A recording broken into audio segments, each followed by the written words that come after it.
Please kindly click on the red subscribe button below this video and subscribe to our YouTube channel.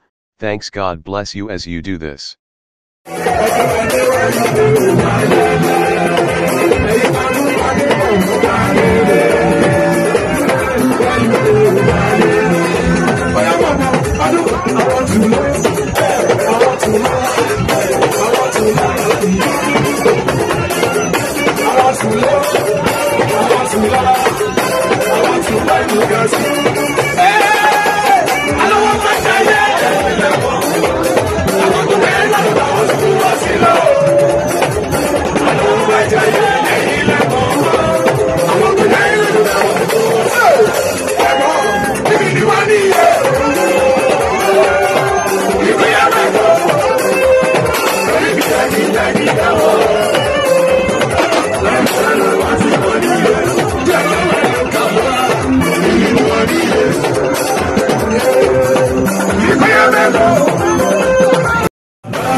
Get it off.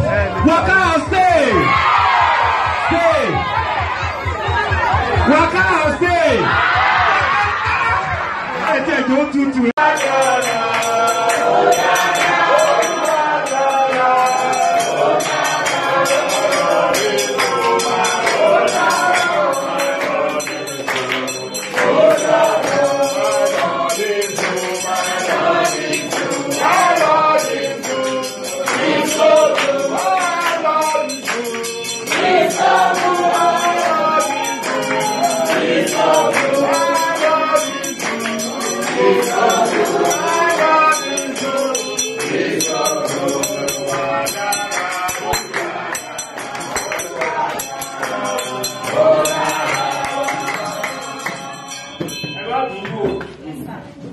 Thank you so much for watching our videos. And importantly, you need to subscribe because we drop videos almost every day. And how to subscribe? There's a circle here written Gboah TV. Click on it, you see a subscribe button. Click on the subscribe button. That's all. And if any event just take place or you heard something, just go on YouTube, search for Gboah TV. You see the. And if you have a big show coming up, any event, you can call us.